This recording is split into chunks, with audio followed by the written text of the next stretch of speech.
ಅಧ್ಯಾಯ 1ರಲ್ಲಿನ ಶ್ಲೋಕ 26. ತತ್ರ ಪಶ್ಚಾತ್ ಸ್ಥಿತಾನ್ ಪಾರ್ಥ ಪಿತನತ ಪಿತಾಮಹಾನ್ ಆಚಾರ್ಯಾಮ್ನುತಲಾನ್ ಭ್ರಾತಾನ್ ಪುತ್ರಾನ್ ಪೌತ್ರಾನ್ ಸಖಿನ್ ತಥಾ ಶಶುರಾನ್ ಸುಹೃದಯಶ್ಚೈವ ಸೇನೆಯೋರುಭಯೋರಪಿ.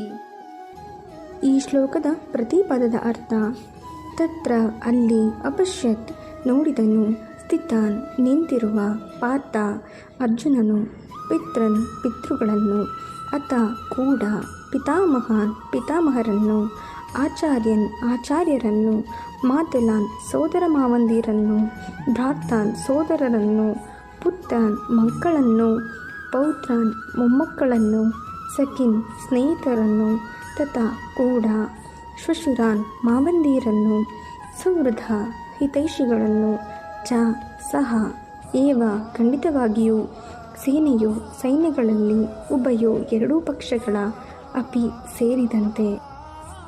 ಈ ಶ್ಲೋಕವನ್ನು ಅನುವಾದ ಮಾಡಿದಾಗ ಅರ್ಜುನನು ಎರಡೂ ಸೈನ್ಯಗಳಲ್ಲಿಯೂ ಇದ್ದ ತನ್ನ ಚಿಕ್ಕಪ್ಪ ದೊಡ್ಡಪ್ಪಂದಿರರನ್ನು, ತಾತಂದಿರರನ್ನು, ಗುರುಗಳನ್ನು, ಸೋದರ ಮಾವಂದಿರರನ್ನು, ಸೋದರರನ್ನು, ಮಕ್ಕಳನ್ನು, ಮೊಮ್ಮಕ್ಕಳನ್ನು, ಸ್ನೇಹಿತರನ್ನು, ಮಾವಂದಿರರನ್ನು, ಹಿತೈಷಿಗಳನ್ನು ನೋಡಿದನು.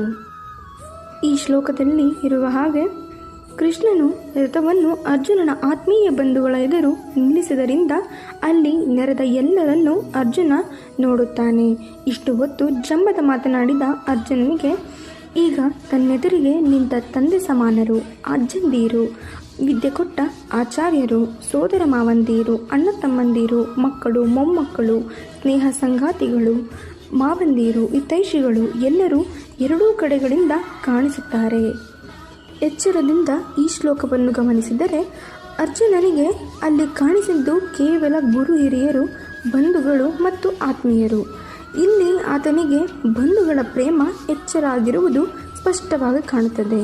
ಕರ್ತವ್ಯನಿರತ ಜನಪಾಲಕ ರಾಜನಿಗೆ ಬಂಧು ಪ್ರೇಮ ತರವಲ್ಲ. ಪ್ರಜಾಪಾಲಕನಾದವನಿಗೆ ಪ್ರಜಾಪಾಲನೆ ಮೂಲ ಧರ್ಮ. ಅದನ್ನು ಆತ ಎಂದೂ ಚ್ಯುತಿ ಬರದಂತೆ ನಿರ್ವಹಿಸಬೇಕು.